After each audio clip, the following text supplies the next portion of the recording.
zile to chu function and structure function kan siang chuma chumi a chuan kan structure siam kan pass down ni number 1 pass down passing by value passing actual value as argument a structure tak kan pass down ni passing by reference passing address of an argument a value dikta kan pass down lawa khoi lai hmuna nge an store na address kan pass down ni masa zoki ti masaila stdio.h in main ya memang hian structure kan declare na employee ti lawa car name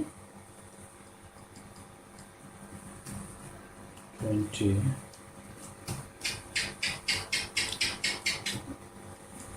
float salary ini tutup ni jangan kan close tahin function je kan siam ngai void kan man chan chu structure ya integer te float te car te import noi ni bang han ta hian return value data type void ngai kan function name a mizo lo ti na chuan ta hian argument to struct employee employee chuan lo tai na hi kan argument min don ta ni chuan function kan define to tu na chuan struct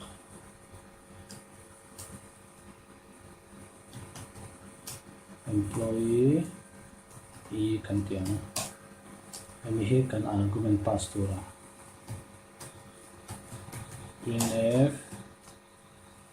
enter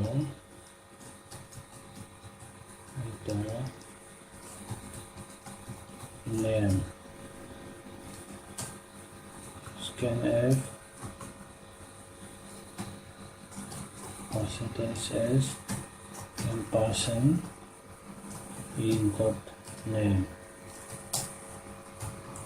printf enter salary scanf percentage f person dot salary kan enter zo to function akan column function a hian kan call down ni mizo tia function a hian chuan function kan call a mizo chuan argument to hi actual argument alai mi passing actual value of an argument argument atan construct a kan hang down dan hi kan struct a ni a hi chuan argument tan kan hang down na transfer chuan function kan define to ang tuna chuan function kan jek to ni chu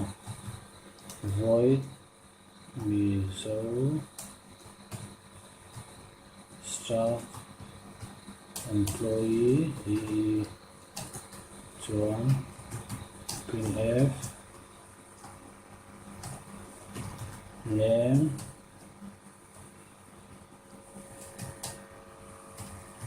printf salary chuan akan print dan to kan zero lang ta hian percentage s kan tianga comma wang kan man kan ti chuan helai chau kan pasa hi chu value mai nia hele hi ang ngai lo kan ti function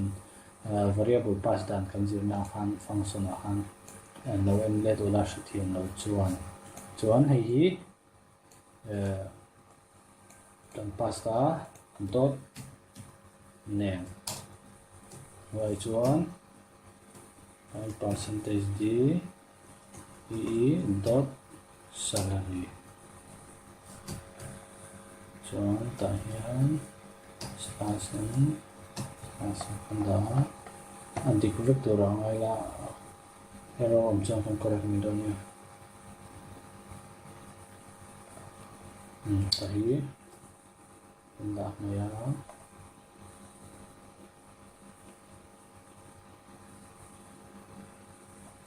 name a chuan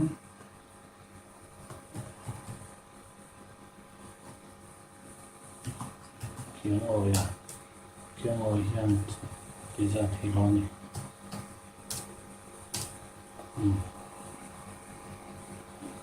zero vang nge zero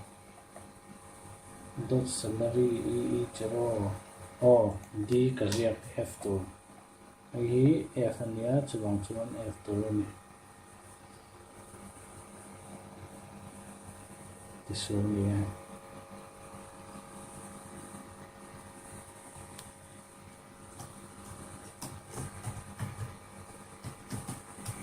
kiang oya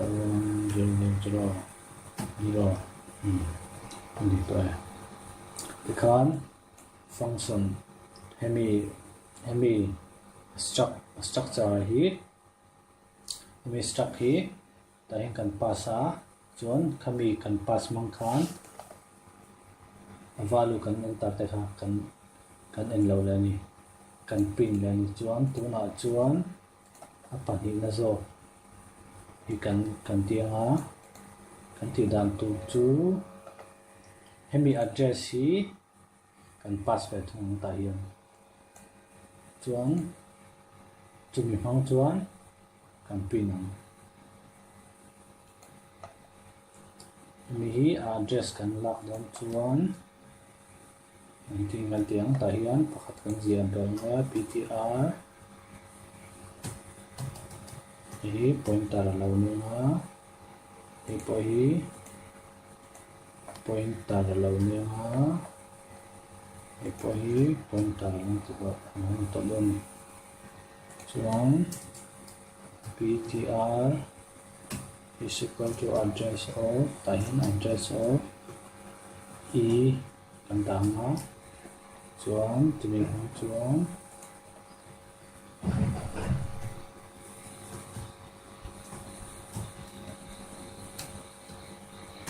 ptr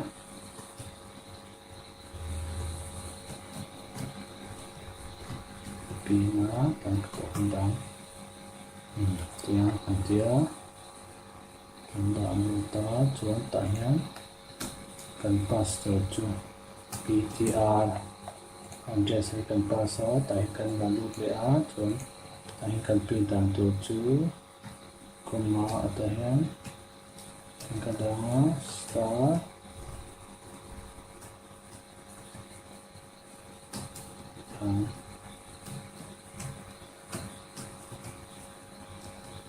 star tuna chuan hemi address hi ptr hi kan da a chumi mang chuan data kan lu ta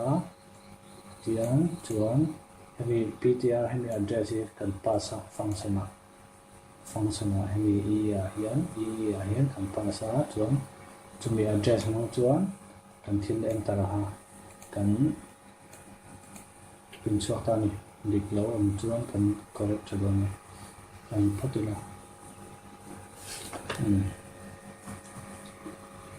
saya salary 1 2 3 4 5 6 7 kan ketika contain argument actual value kan pasa argument aya passing address kan pasa tu na kinti zo chi tikanin function le instruction ko dan chu ni function address po kan pasa ya actual value structure a value po kan pasa